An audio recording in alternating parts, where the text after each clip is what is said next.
Welcome to Soni online classes. आज का topic है संथाल जनजाति के समाज में मृत्यु संस्कार। संथालों के समाज में मृत्यु संस्कार कैसे किया जाता है ये आज हम देखेंगे।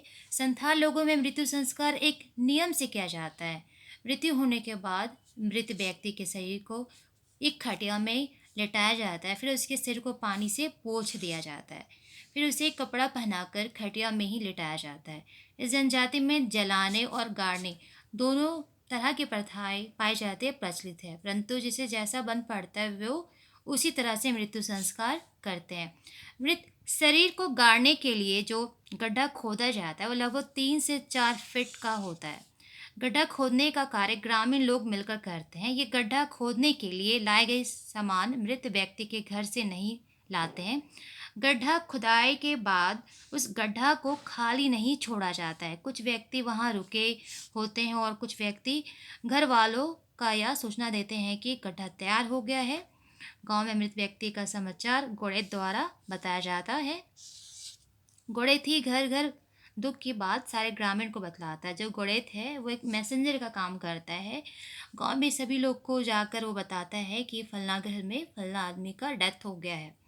गड्ढा तैयार होने के बाद मृत शरीर जो घर के आंगन में खटिया में पड़ा हुआ है, वही ग्रामीण लोग जाकर मृत व्यक्ति को अपनी इच्छा से कफन प्रदान करते हैं। कफन के अलावा ये मृत व्यक्ति के शरीर को पाड़ वाला साड़ी भी अपनी इच्छा से देते हैं। फिर उसके मृत शरीर को खटिया में लाते हैं। उसको लाने के समय गोड़ेत एक सूप में धान कांसा का बर्तन को लेकर उस मृत शरीर के आगे आगे धान को छींटते आता है। उसके पीछे गांव के लोग खटिया में पड़े मृत शरीर को लाते हैं। मृत शरीर को लाकर गड्ढे के समीप रखा जाता है। फिर उस मृत शरीर के साथ कुछ क्रियाकर्म किया जाता है। सर्वप्रथम मृत शरीर को पहले उसका बड़ा जो लड़का है सबसे पहले मुंह में, फिर बायां हाथ में, फिर बायां पैर में, फिर दायां पैर में, फिर अंतिम में दाहिने हाथ में पानी डालता है। इन पानी को डालने के पहले बड़ा लड़का, जो घर का सबसे बड़ा लड़का होता है, सबसे पहले अपने पैर पर पानी डालता है। फिर मृत शरीर में 3 3 बार पानी डाला जाता है।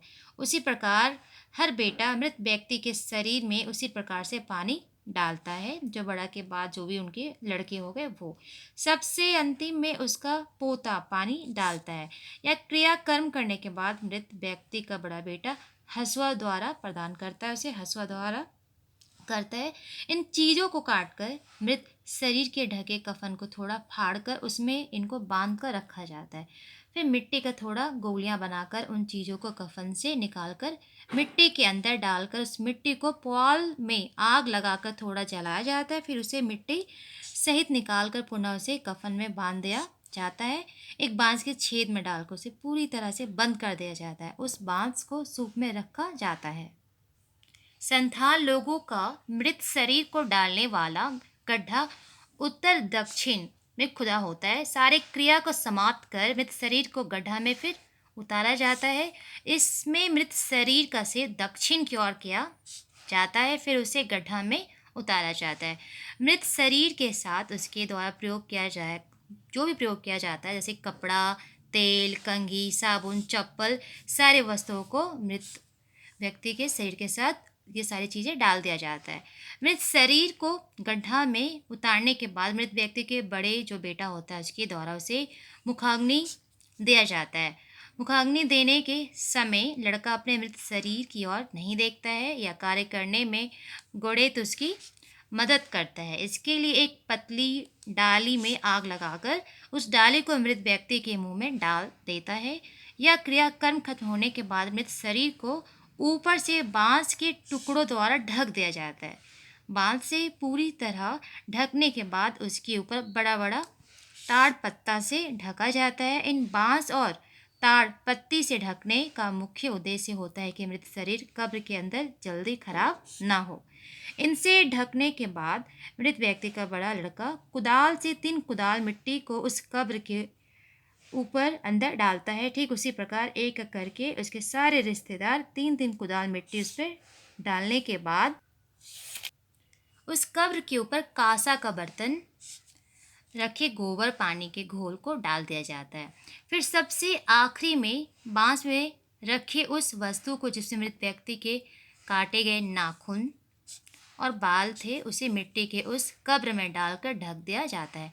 पूरी तरह से कब्र ढक जाने के बाद उसके ऊपर कुछ अगरबत्तियाँ मोमबत्तियाँ जलाया जाता है। फिर गड्ढा खुदाई के दौरान प्रयोग किया गया टोकरी घड़ा सूप को उत्तर दिशा की ओर कब्र से सटाकर तोड़ दिया जाता है।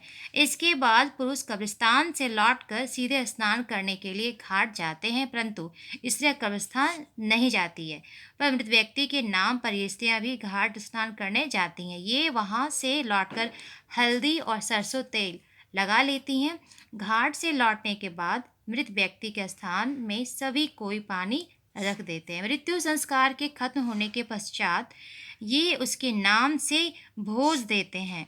जिस घर का जैसा परिस्थिति होता है उसी के अनुसार मृतक के घर वाले भोज देते हैं। अगर वो रीच है, अमीर है, तो काफ़ी अच्छे से भोज का प्रबंध किया जाता है। अगर गरीब हैं तो वो अपने बजट के हिसाब से वो गांव वाले लोग को भोज देते हैं। यदि वे अच्छे परिवार में है तो 6 महीने तक भोज देते हैं, और यदि थोड़े निम्न परिवार के हैं, गरीब हैं, तो 1-2 साल बाद इस भोज का कार्यक्रम करते हैं। मृत व्यक्ति का बिना श्राद्ध के कोई शुभ काम नहीं कर सकते हैं। तो श्राद्ध इनके बीच में जो है वो 2 तरह का होता है। संथालों में मृत व्यक्ति के नाम से मुर्गा या बकरी का सिर कुचल दिया जाता है। भटके हुए आत्मा को शांत रखने के लिए श्राद्ध करते हैं।